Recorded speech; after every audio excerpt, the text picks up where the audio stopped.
A sloth, a donkey, and a curious human. Send a prompt and see what they're doing.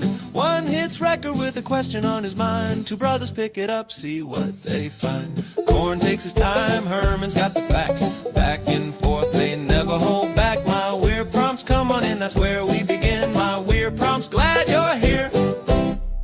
This episode was generated using artificial intelligence. Please verify facts. You know, Corn, this whole show runs on GPU compute, and we wouldn't be here without Modal. Seriously. And that's what powers all our text-to-speech. Everything you're hearing right now.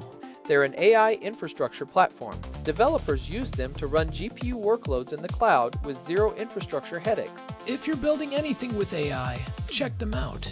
Modal.com. Imagine you're an investigator staring at a single isolated phone number found at a crime scene. 10 years ago, that was a dead end, unless you had a subpoena and a lot of luck. Today, you drop that number into a graph, click a button, and 30 seconds later, you're looking at a spiderweb of 200 connected entities. You see the suspect's secondary email, the specific DNS provider they use for a shell company, their last 3 physical addresses from a 2021 data breach, and the Telegram groups where they hang out. It is a complete paradigm shift in how we perceive data. We've moved from searching for needles in haystacks to simply turning on a magnet that pulls the entire internal structure of the haystack into view. Exactly the kind of high-octane digital detective work Daniel wants us to dig into today. His prompt is all about OSINT graph analysis tools like Maltego, how they're being used by everyone from local cops to elite intelligence agencies and even civilian researchers to turn a pile of who cares data into a gotcha moment. By the way, Herman, before you go full nerd on the nodes and edges, I should mention that today's episode is powered by Google Gemini 3 Flash. I'm Herman Poppleberry, and I have been waiting for us to do a deep dive on link analysis for a long time. The timing is perfect because 2025 has been a massive breakout year for these commercial OSINT tools. We're seeing a democratization of capabilities that used to be the exclusive domain of the 3-letter agencies. What used to require a room full of analysts at Fort Meade is now sitting on a laptop in a corporate security office or a local precinct.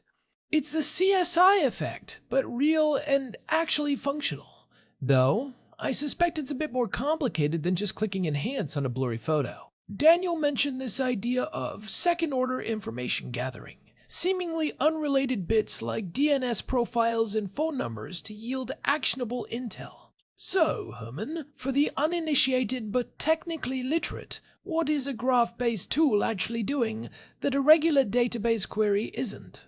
That is the fundamental question. If you use a traditional SQL database, you're asking, show me all users who live in this zip code. It's a linear table-based search. But graph-based OSINT, the methodology used by tools like Maltego, Spiderfoot, or even the high-end Palantir Gotham, treats the relationship as the primary piece of data. In a graph database, the edges, the lines connecting the dots, are just as important as the nodes or the dots themselves. So instead of looking at a spreadsheet, you're looking at a map of social and technical gravity. Precisely. In a graph, proximity isn't about physical distance, it's about how many hops away one piece of data is from another. If I have a domain name, that's a node. I run a transform, which is just a script that queries a specific data source, and it finds the IP address. That's another node. Then I run a transform on that IP to see what other domains are hosted there. Suddenly, I've found 5 other websites owned by the same person, even if they use different names to register them. It's the pivot. That's the word Daniel used, and it's the heart of the whole thing. You aren't just finding a name, you're finding a bridge to the next secret. But help me understand the computational side of that. If I'm looking at 1 million nodes, how does the software not just choke on the sheer volume of possible connections? That is where the graph theory magic happens. Traditional databases use joins, which essentially means the computer has to look at 2 massive lists and try to find matches. If you do that 4 or 5 times in a row, a 5-hop query, the math becomes exponential. It's like trying to find a specific person in a crowd by checking every single person's ID against a master list. In a graph database, the connection is pre-computed. The node for the IP address literally has a pointer that says, I am connected to this domain. It doesn't search, it just follows the wire. So it's the difference between looking for a name in a phone book versus just following the physical telephone line from the house to the exchange. It's index-free adjacency. It makes queries that would take minutes or hours in a standard database happen in milliseconds. This speed is what allows an investigator to explore data in real time. You aren't writing code, you're just clicking on a dot and saying, "Show me what's next." I want to talk about these transforms you mentioned. Because Maltego doesn't just know things, right? It's basically a high-end interface for 1,000 different API calls. Right. Think of Maltego as the canvas. The transforms are the paintbrushes. You might have a transform that queries Shodan for IoT devices, another that hits "Have I been puned" for breach data, and another that looks at social links for Telegram metadata. When you run a transform on a phone number, the tool is hitting a dozen different databases simultaneously. It's looking for that number in the Facebook 533 million leak, the LinkedIn scrapings, and the WhatsApp registration logs. Which leads us to that second-order intelligence. If I find a phone number and the transform tells me it was part of a 2021 breach, I might get a full name and a birth date. Now I have a new node, date of birth. I run a transform on that, and maybe I find every corporate registration in a specific country that matches that name and birth date. I've gone from a technical data point, a string of digits, to a financial profile. And that's where it gets wild. Let's look at a real-world technical workflow. Say you're investigating a phishing site. You start with the URL. Most people look at the hoist record, see it's redacted by Privacy Protect, and give up. But a graph analyst looks at the SSL certificate. They see the serial number of that cert. They run a transform to find every other website on the internet using that exact same SSL certificate. Oh, that's clever. Because people are lazy. They'll pay for privacy on the domain registration, but they'll reuse the same certificate across their entire infrastructure because it's easier to manage. Every single time. And maybe one of those other 5 websites isn't privacy protected. Maybe it's a personal blog the guy started in 2018. Boom. You have a real name, a personal email, and a physical address. You just used a technical second-order connection, the SSL serial number, to bypass a legal privacy shield. It's like finding a guy wearing a mask, but then noticing he's wearing a very specific, limited edition pair of sneakers. You just go look for who else bought those sneakers. It makes the mask irrelevant. Now, you mentioned 2024 and 2025 being big years for this. There was that Telegram breach analysis that really showcased this, right? The 2024 Telegram analysis is a textbook case study in graph-based OSINT. Researchers took a massive leak of phone numbers and started running transforms to connect them to DNS records. They found that a huge portion of these anonymous accounts were tied to specific business entities because the users had used their corporate emails to set up recovery options or had linked their Telegram bots to company-owned domains. They connected 400,000 phone numbers to over 15,000 business entities. That's the power of scale. If you do that manually, it takes a lifetime. If you do it with a graph tool, you're just watching the nodes populate in real time.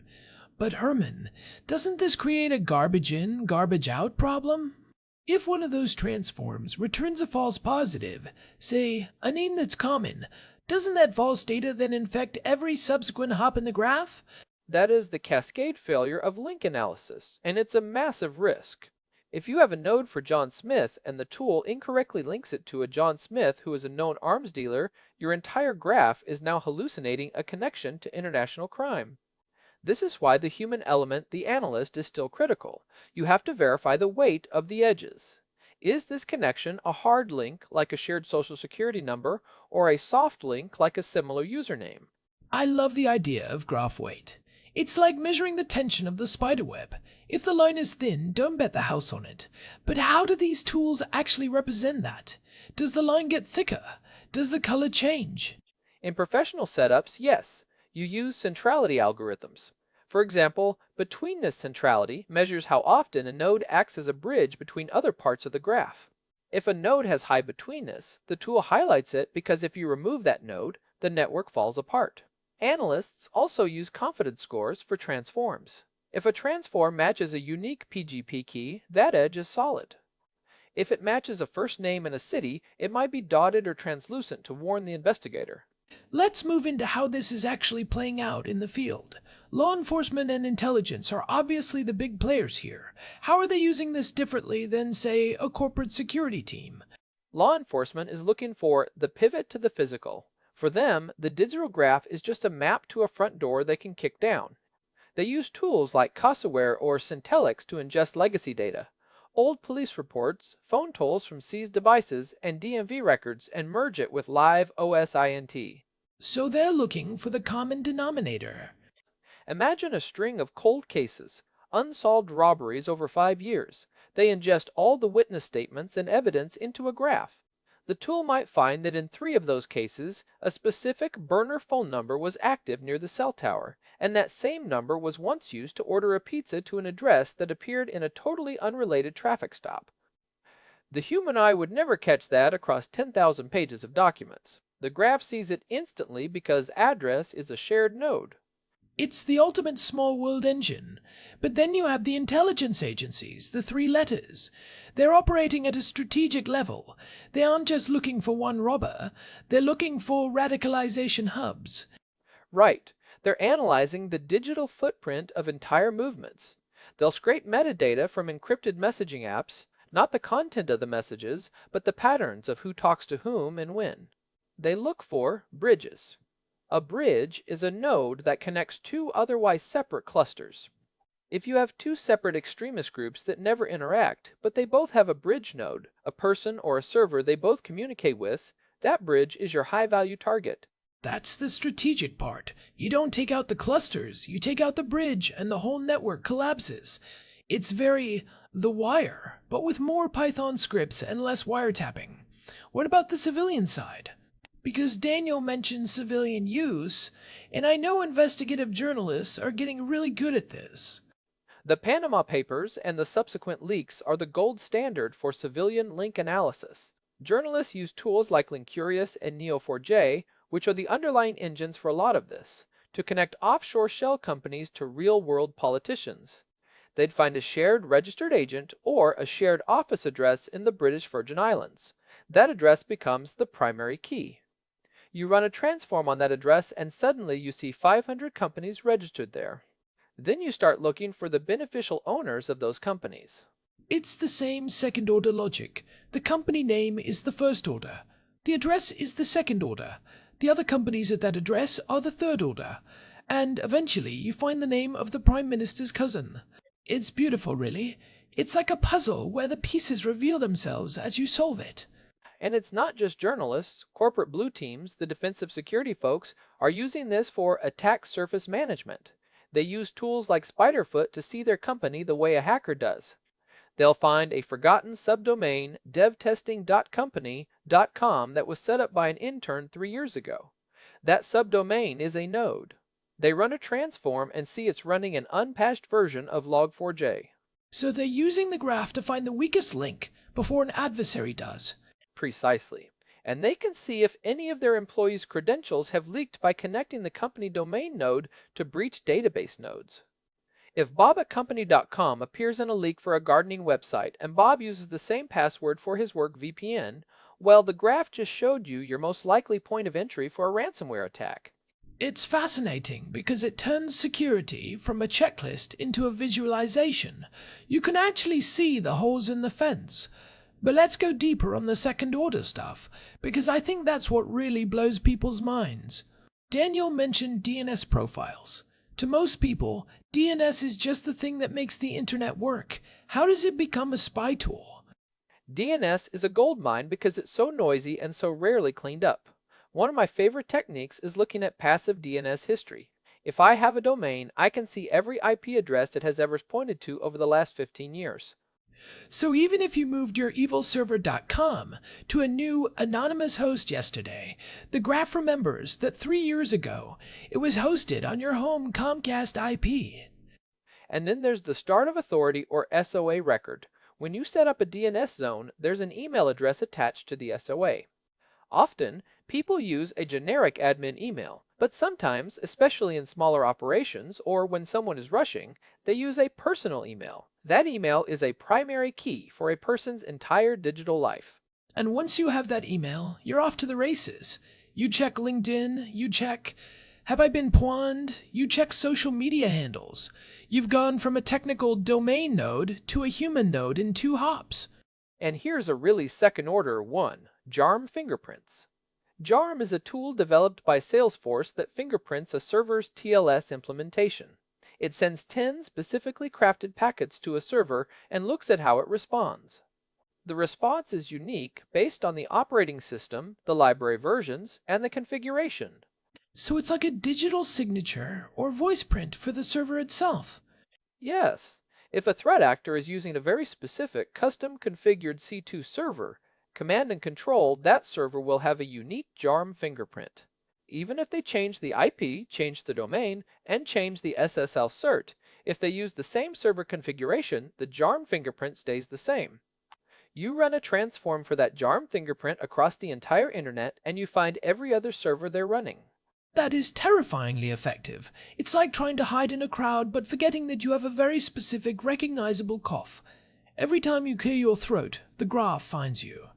But what about the noise? If I search for a JARM fingerprint, don't I get 1,000 false hits for servers that just happen to use the same default Ubuntu setup? You do, and that's where the intersection comes in. You don't just look for the JARM fingerprint, you look for the JARM fingerprint and the specific open ports found by Shodan and the specific favicon hash.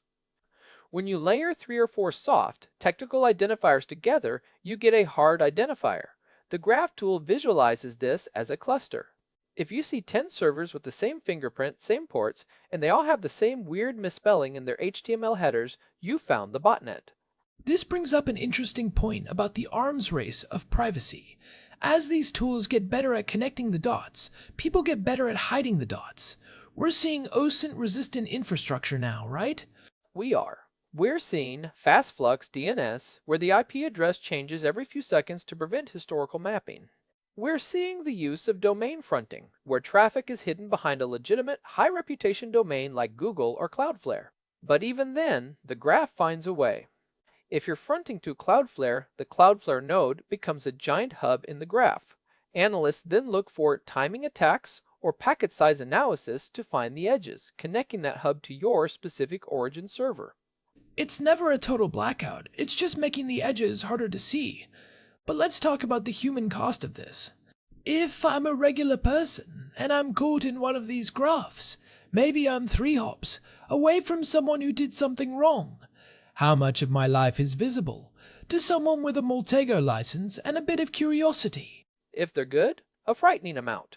And this is why we need to talk about data fusion. The real power isn't just OSINT open source intelligence. It's when OSINT is fused with commercial data. There are companies that sell marketing data or location data straight from mobile apps. If a law enforcement agency takes a Maltego graph and fuses it with a commercial location dataset, they can see that email node A and phone number node B were physically in the same Starbucks at 2:00 p.m. last Tuesday. That's the pivot to the physical. On steroids, you're not just connecting digital accounts, you're connecting physical bodies in real time. And that's where the second-order implications get really heavy. What happens when these graphs start making decisions? We're already seeing predictive policing and risk scoring based on graph analysis. If your node is too close to high-risk nodes, your risk score goes up. This is the guilt by association problem, but automated and backed by a professional-looking graph. It's very hard to argue with a visualization that shows you in the middle of a web of bad actors, even if those connections are purely coincidental or 3 hops deep. It's the digital scarlet letter. You might not even know you're wearing it, but every time you apply for a job or travel across a border, some analyst is looking at a graph where your node is colored red because of who you follow on Twitter or where you bought your coffee. And let's not forget the false positive cascade I mentioned earlier. If the tool incorrectly identifies a connection, and that connection is used to justify a search warrant, the evidence found in that search is now clean, but the reasons for the search was a hallucination of the graph. We're moving into a world where the probable cause is an algorithm's interpretation of a spiderweb. It's a bit like Minority Report, but instead of psychics in a pool, it's just a very stressed out analyst in a cubicle running transforms on a Wednesday afternoon. So, Herman, what's the takeaway for the average, tech-literate listener who wants to protect their own graph? The first takeaway is understand your primary keys. Your phone number and your primary email address are the master nodes of your life. If you use those to register for everything from your bank to a random forum for donkey enthusiasts, you are creating a star schema where everything leads back to you. So, segmentation is the name of the game. Use different master nodes for different parts of your life. But how do you actually do that in a world where every app demands a phone number for security? You have to get clever. Use services like my pseudo or masked emails from Fastmail or DuckDuckGo. If you're really serious, you use a burner, identity for your technical life and a clean identity for your financial life. The goal is to break the edges. If there is no line connecting your Donkey Enthusiast Forum account to your Bank of America account, the graph can't bridge the gap. It's about graph hygiene. You have to look at your own footprint and ask, if I were a Multego transform, what would I find? And there are tools for this, right? You mentioned Spiderfoot. Yes. Spiderfoot is fantastic because it has a free, open source version. You can point it at your own domain or your own email and just watch it work. It's a sobering experience. You'll see it pull up old passwords from 2014, your home address from a forgotten domain registration, and a list of every social media account you've ever touched. It's like looking in a mirror and realizing you have a giant kick me sign on your back that's been there for a decade. But, on the flip side, there's a defensive value here. For a company, running these tools on yourself is the only way to know what an attacker sees. It's essential. You can't defend an attack surface you haven't mapped. If you don't know that your node is connected to an unpatched server or a leaked credential, you're just waiting for the pivot to happen to you. I've seen companies discover entire shadow IT department servers set up by marketing teams without telling IT, just by running a simple graph analysis on their own brand name. This brings me to the future of this stuff. We're in 2026. AI is everywhere. How is the large language model revolution changing graph analysis? Because I imagine an LLM is really as good at spotting patterns in a graph. It's a force multiplier. Right now, an analyst has to manually decide which transforms to run. Okay, I have an IP, now I'll run a DNS transform. Now I'll run a GeoIP transform. An AI integrated graph tool like what we're starting to see with AI agents in OSINT can do the pivoting automatically. It can say, I see a phone number. I've automatically run 50 transforms, found the owner, mapped their social network, and identified the 3 most likely physical locations. Here's a summary of why this person is a threat. So we're moving from human-led, tool-assisted, to AI-led, human-supervised. But doesn't that make the hallucination problem worse? If an AI is drawing the lines, how do we know they're real? That is the trillion-dollar question. We're entering the era of explainable graph AI. The tool has to be able to show its work. It can't just say, this guy is a terrorist. It has to say, I have connected this node to that node because of a shared SSH key found in this specific 2023 breach. If the AI can't provide the pedigree of the edge, the analyst has to discard it. But the speed is the real story. An investigation that used to take 3 weeks of connecting the dots now takes 3 minutes. The OODA loop, observe, orient, decide, act, is being compressed to near zero. Which means the advantage, in this world, shifts from whoever has the most data to whoever has the best correlation engine. If everyone has access to the same open source data, the winner is the one who can turn that data into a graph the fastest. And that's a geopolitical issue too. We're seeing a graph gap between nations. The US and its allies have access to the best commercial tools and the most comprehensive fused datasets.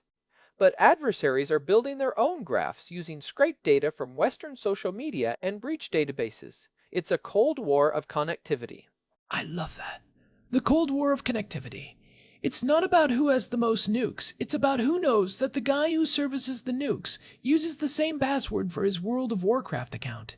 That is literally how modern espionage works. It's the second-order vulnerability. You don't attack the hardened target, you attack the soft node that is 3 hops away from the hardened target. Think about a high-ranking official. You don't hack their phone, you hack the smart fridge of their daughter's roommate. Because that roommate's phone is on the same Wi-Fi as the daughter's phone, which is connected to the official's home network.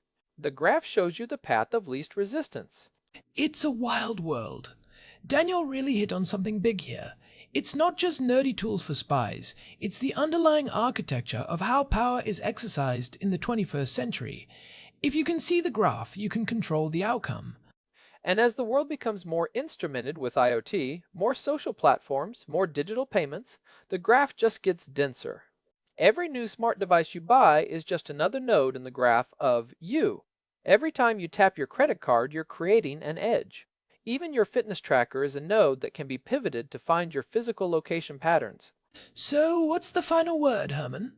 Are we doomed to live in a transparent spiderweb, or is there a way to live off the graph? You can't live off the graph anymore. Even if you don't have a phone, the absence of your data in a world of data is itself a pattern. The goal isn't to be invisible, it's to be noisy and decentralized.